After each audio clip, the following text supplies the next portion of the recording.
Dynamax Entei is coming to Pokemon Go on Saturday, April 26th at 6 AM till Sunday, April 27th at 9 PM. So here is your full guide on how to get the most out of this event, what counters you'll need to use, and best free-to-play strategies, and with the smallest amount of people, can you beat it? Also, will it be useful? All that and more in today's video, so make sure to like, subscribe, join the Discord link in the description or in the comments, and let's just go straight into it. So, obviously, the 26th, 6 AM to Sunday 27th, 9 PM, with the max particle collection limit increasing to 1600, which means you get 2 free on each day, with quartering adventure distance to receive max particles, power spots will refresh every 30 minutes, and 8 times max particles from power spots.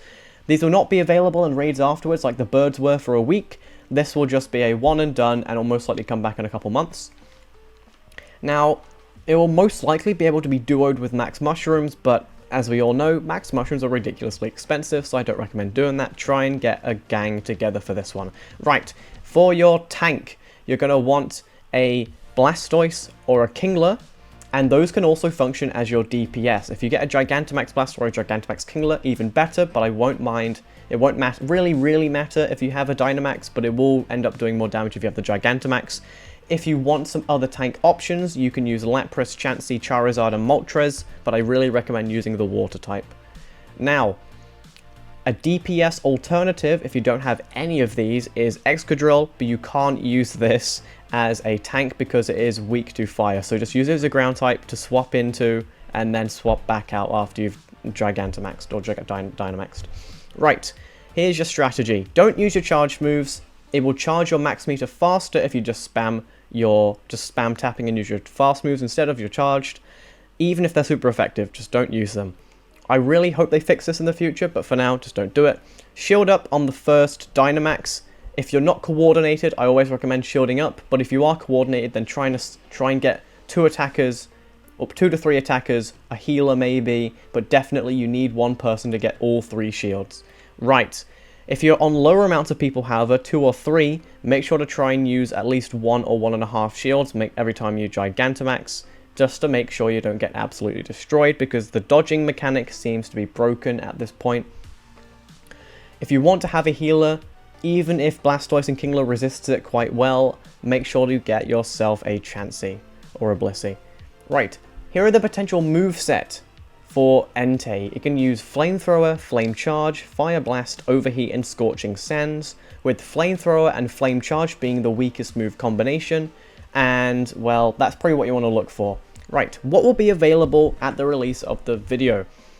Dynamax Squirtle, Krabby, Chansey, Scorbunny, and Squavit, with Squirtle and Krabby being the great DPS and tank options, and Chansey and Scorbunny being potential tank options.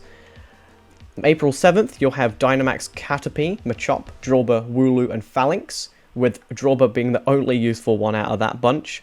April 14th will be Dynamax Machop, Persimmon, and Phalanx, which you want to skip out on if you're doing Entei, but if obviously Snorlax, you want Snorlax, then get some of those. April 21st will be Dynamax, Squirtle, Krabby, Chansey, and Sobble. All of these are useful because obviously we have the Snorlax counters on the 14th, and on the 21st they swap it to the Entei counters. Now, I've got some free-to-play tips if you want to save yourself some money. Now, collect your max particles the day beforehand to max out on them, and just stack them to you know, save yourself some coins. If you're planning on doing a bunch, I do recommend doubling the rewards. It is pretty worth it if you end up having star pieces and lucky eggs. Keep all of them for potential just mirror trades for potential lucky to save yourself some Stardust. But yeah, I think it is pretty worth it to get out and do it because it is free, and you don't have to really pay. There's no ticket, unfortunately, so it is pretty expensive if you want to do more than 2. Let's quickly get into if it is useful or not.